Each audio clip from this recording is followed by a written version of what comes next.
Gimana kalau tiba-tiba Shopee ubah kebijakan? Udah pernah terjadi ya. Tapi gimana kalau misalnya TikTok dicabut izinnya lagi? Atau mungkin gimana kalau tiba-tiba Lazada kamu trafficnya tiba-tiba hilang? Atau gimana kalau besok tiba-tiba Instagram bisnis kamu kena hack? Pertanyaannya adalah apakah bisnis kamu akan tumbang? Dalam episode kita kali ini, bahas bisnis with Yosef Abbas, kita akan membahas bagaimana kalau hal tersebut amit-amit ya, kejadian ke bisnis kita.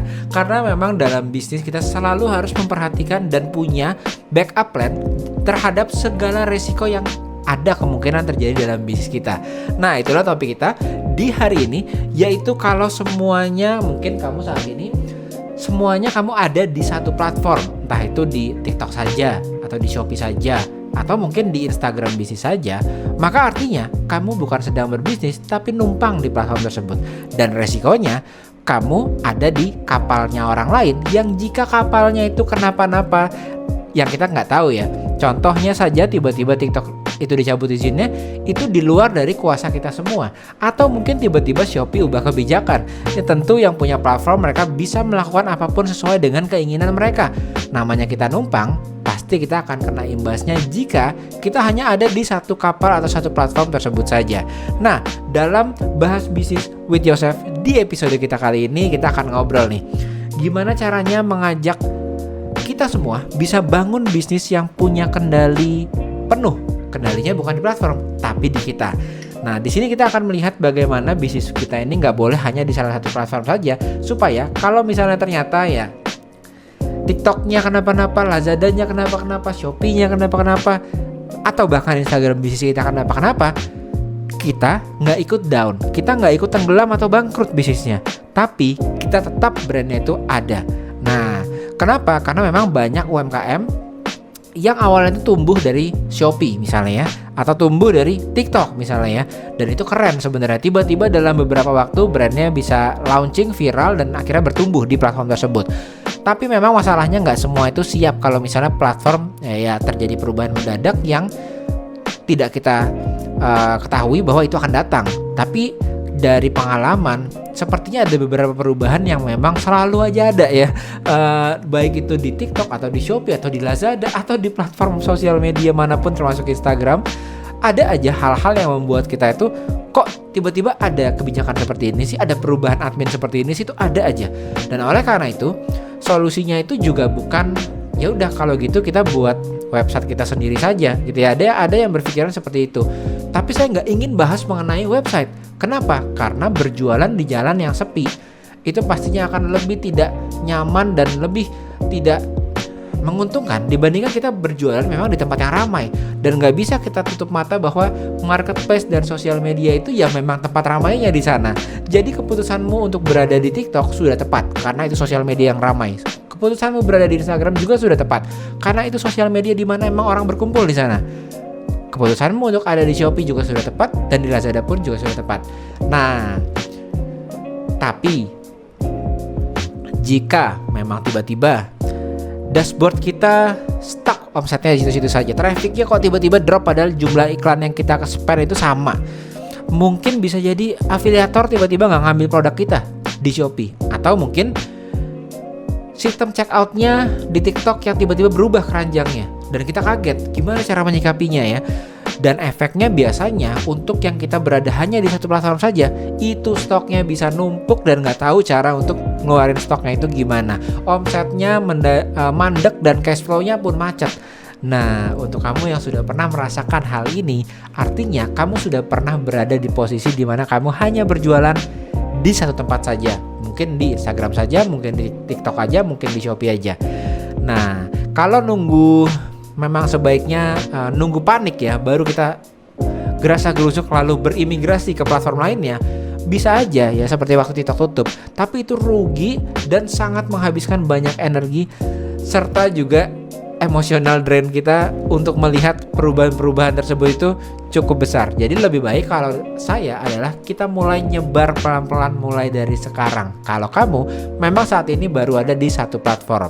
Nah, tapi seperti biasa di setiap episode di podcast saya akan selalu ngasih strategi apa yang bisa jadi key takeaway atau palingnya bisa kita ambil 1 atau 2 tips sehingga bisa kamu terapkan untuk pertimbangan kemana kamu harus nyebarnya pertama kali.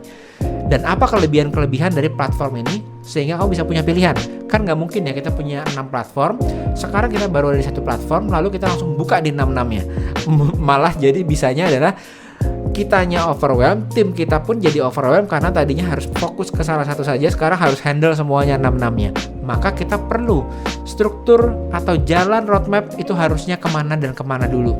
Dan saya di sini nggak akan memberikan solusi satu untuk semua ya ibaratnya ya, karena situasi brand itu beda-beda. Tapi ada hal-hal yang bisa jadi pertimbangan kamu. Pertimbangan yang pertama adalah strategi diversifikasi kalau kamu saat ini belum di Shopee. Kenapa kamu harus ke Shopee? Nah, Shopee itu ibaratnya kita main atau gamenya adalah stabilitas. Kenapa? Karena di Shopee ini memang fitur-fiturnya cukup lengkap, seperti ada flash sale, ada campaign, ada bundling. Tapi yang benar-benar jadi keunggulan dari Shopee itu adalah Shopee ini memang omsetnya stabil dan buyer pelanggannya itu cukup loyal. Dan ini kekuatannya yang mungkin saya bilang dibandingkan dengan tempat-tempat lainnya itu masih lebih bagus di Shopee. Kenapa? Memang di Shopee ini kenaikan omsetnya mungkin terasanya tidak langsung naik drastis gitu ya. Dari sejak kita awal buat toko atau sebagai seorang affiliate, kita memang merintis dan merintisnya akan terasa karena perkembangannya akan cukup pelan tapi stabil naik. Tapi begitu kamu sudah sampai ke titik tertentu, maka di Shopee kamu bisa yakin kamu punya kestabilan omset di level tertentu. Inilah yang jadi poin unggulan dari Shopee. Lalu kedua, yaitu kalau dari Shopee pasti kita akan bahas mengenai TikTok dan ya. Nah, apalagi saya sekarang juga sebagai kan seorang TikTok official educator dan juga Shopee Seller Mentor. Jadi pasti 2 platform ini yang memang jadi solusi buat banyak sekali seller maupun affiliate. Nah, tapi TikTok ini juga sama seperti Shopee, ada kekurangan, ada kelemahan, dan ada kekuatan. Kalau di TikTok Shop, maka yang jadi kunci utamanya adalah bermain di visual satu, artinya video ya, short form video itu visual, tapi juga viralitasnya ya atau FYP-nya. Jadi untuk bisa masuk ke sini, maka kita fokusnya adalah fokus ke produk yang mudah di-review, yang secara visual itu estetik, yang kelihatannya itu langsung kelihatan lucu, yang impuls. Itu adalah tipe-tipe produk yang akan bekerja dengan baik di platform ini. Jadi pastinya toko kamu kan punya beberapa SKU ya, dan SKU ini bisa kamu rancang dan dalam setahun kamu akan launching produk. Maka kamu akan coba menyesuaikan list SKU kamu selama setahun dengan platform mana. Jadi mana yang jadi aku nanti akan naiknya di Shopee, mana yang nanti aku akan mainnya cocokkan di TikTok Shop. Ini yang harus kamu rancang. Jadi kalau contohnya seperti cemilan, minuman, skincare, apalagi perabotan alat rumah tangga yang unik, ini udah pasti kebanyakan itu di TikTok ya, apalagi visualnya bagus. Walaupun di Shopee juga nggak menutup kemungkinan akan bagus juga. Hanya naiknya viralitasnya nggak secepat di TikTok. Nah, di Shopee akan tetap kita bangun pelan-pelan. Justru Shopee ini membangun fondasi kamu dalam jangka yang lebih panjang. Nah, setelah Shopee, lalu TikTok, yang nggak kalah penting juga, dan mungkin jarang ya kita langsung masuk pertama kali ke sini, tapi ada aja seller yang langsung masuk ke sini juga, dan mungkin kamu juga harus mempertimbangkan di sini adalah Lazada. Nah, Lazada ini beda lagi. Platform satu ini itu adalah platform yang fokusnya ke loyal buyer, ke pasar corporate, misalnya handcraft atau produk yang volume pembeliannya cukup besar, hampers, itu adanya di sini yang bagus. Target pasar yang cari barang banyak ataupun yang repeat ordernya cukup sering itu biasanya di Lazada. Karena Lazada ini punya kekasannya sendiri sebagai marketplace untuk menarik orang dengan tipe-tipe buyer tertentu juga. Dan yang keempat adalah Instagram serta WhatsApp, karena sama-sama Meta ya, jadi lingkungannya di Meta yaitu Instagram dan WhatsApp. Keuntungannya apa? Terutama di WhatsApp kamu punya, kalau Instagram ini channel untuk bercerita atau branding. Biasanya orang bilang bahwa brandingnya di Instagram, jualannya di Shopee ya, betul ya. Pasti kalau kita Shopee udah mulai besar, itu akan branding di Instagram kemungkinan besar. Tapi yang terpenting di Meta juga ada WhatsApp, di mana kamu bisa mengontrol databasemu sendiri, dan WhatsApp adalah satu-satunya tempat di mana kamu memang bisa tanpa adanya algoritma dan kamu bisa pegang penuh kontrol komunikasimu dengan customermu. Jadi supaya kamu bisa membangun komunitas, supaya kamu bisa meraih customermu dengan cepat tanpa adanya algoritma, WhatsApp biasanya digunakan. Nah, lalu yang bagusnya di mana? Jawabannya adalah kamu harus memilih kalau bisa ada di semuanya, tapi paling tidak jangan di satu saja, karena menghindari kalau ada apa-apa yang terjadi terhadap platform, karena platform dan sosial media itu akan selalu ada apa-apanya gitu ya. Karena dari pengalaman kita selama beberapa tahun ini, nggak mungkin nggak ada perubahan di sosial media ataupun di platformnya. Dari pelajaran tersebut, maka bijaknya untuk kita yang punya sebagai seller atau affiliate, jangan hanya di salah satu platform saja. Jadi semoga insight ini bisa berguna buat kamu dan membuat brand kamu ini bisa tetap berdiri karena fondasinya kuat, karena kamu ada di at least lebih dari satu platform, sehingga kalau ada apa-apa brand kamu bisa tetap survive, tidak tergantung dari algoritma ataupun dari kebijakan platform tersebut.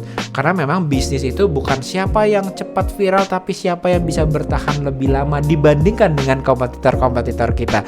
Jadi don't forget to elevate your mindset, dan sampai jumpa lagi di episode-episode selanjutnya bersama saya Yosef Abbas. Dadah.